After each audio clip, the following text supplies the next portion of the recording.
This is PJ Denuzzo with Denuzzo Wealth Management, and I would like to thank you for tuning in today to our Denuzzo Wealth Management Insight titled Don't Fight the Fed. As I'm taping this episode today, the Federal Reserve has made some dramatic announcements yesterday on Monday and again today on Tuesday, which are of great benefit to us as individual investors, and I would like to share those with you. The Federal Reserve has announced a slew of emergency measures designed to bolster big corporations as well as all the way down to small businesses as the coronavirus crisis stalls economic activity. So there is equal focus. Everybody understands how important small businesses are, and the Federal Reserve is focused on from small businesses up to the largest of Fortune 1000 corporations. It's an all-out effort to ensure that the business sector can continue to exist even as economic activity temporarily collapses. So they are coming in and stabilizing our capital markets and doing a great job of it. When it's been stated recently that they've been throwing everything at it but the kitchen sink, one national economist stated, "What's bigger than a kitchen sink?" And they certainly have thrown at this solutions larger than the proverbial kitchen sink. The actions taken are truly breathtaking in scope. These actions surpass the breadth and the depth of the scope of what the Federal Reserve created in the midst of the financial crisis in 07, 08, 09, particularly in 08 and 09. If we were to use the metaphor of the Fed pulling out a bazooka during the last crisis, this one is basically that they've gone nuclear. It's that much of a difference. And I think they realized that the lapse in time during the last crisis, the amount of damage that done is the reason why they're moving with so much alacrity this time around.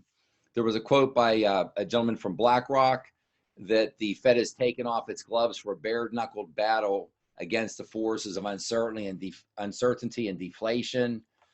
Just brought a lot of peace and calm to the market regarding liquidity, and their actions to date are going to provide a big step towards us stemming this crisis.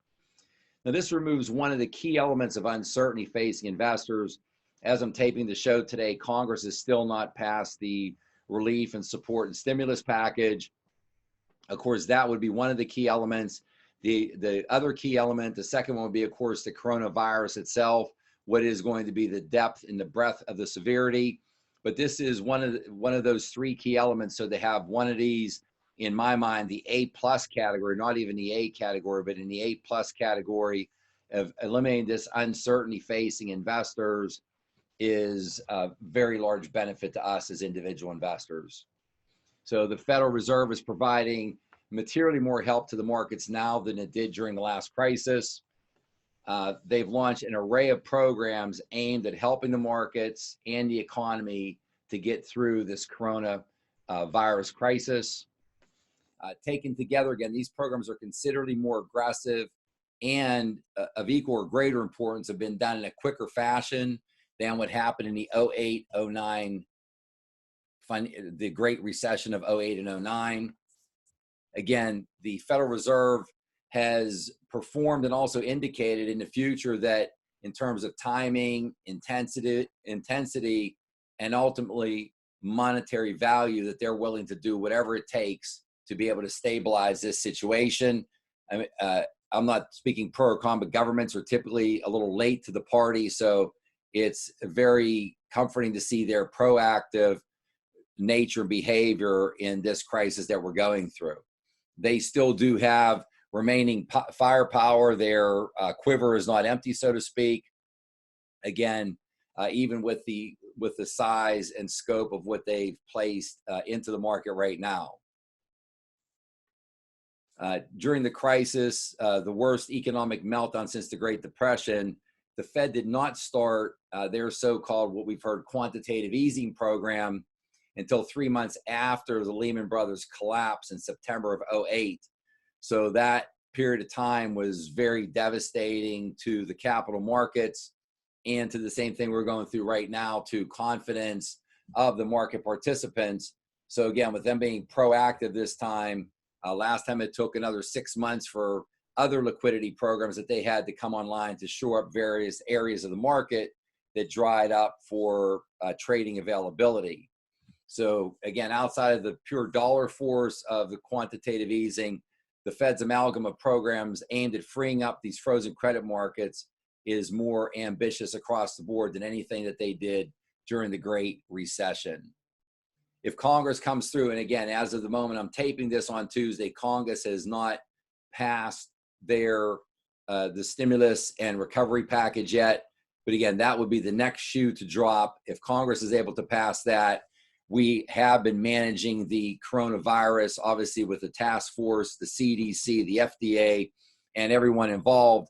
That's on the radar screen. So that is an awful lot of progress. If Congress can pass this bill where we get 2 out of 3 of the large key variables, and now we're down to just focusing on the virus itself, not all the unintended consequences that have been caused because of it. This is a situation when you have a shock to the system, an existential shock such as this with the coronavirus, that you're knocking over a lot of dominoes in a room, and a lot of times people don't even know this other room even exists, but you're knocking over a lot of dominoes in a room that is out of your sight, that have a material effect on the integrity of our capital markets. So the Federal Reserve was also mentioned. Whenever you get market breaks, such as when the fastest bear market in history, and you get, again, the hedge funds, you get people short, the professionals shorting the market, they've got their algorithms, and that all work through the system. And now that you've got sort of the parents at the table or on watch with the Federal Reserve, if you're one of these market participants that you want to try to continue shorting the market, and you've got the Federal Reserve sitting across the table with you, I'm not a card player, but it would be, the analogy would be that you're playing poker. The Federal Reserve has the largest stack of chips on the planet Earth, and that is going to cause a lot of other hands to back down, knowing that they're basically limitless capital that they can bring to the table to stabilize these markets. Again, we operate an open and free market system. Trades need to clear. The proverbial line of a bear market always ends whenever the last seller has relinquished their last share.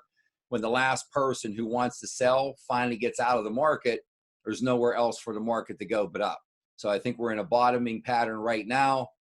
We're getting some good news recently, but again, we're almost living a whole year in one day with some of the returns in the market. But the best one is putting in this base with the Federal Reserve to support the market in every way possible. Again, I appreciate you letting me share this information with you, which is very important to all of us behind the scenes regarding the integrity of our investments and allowing us to sleep at night. So I appreciate your time today. Again, this is PJ Donuzzo with Donuzzo Wealth Management, and thank you for tuning in. Thank you.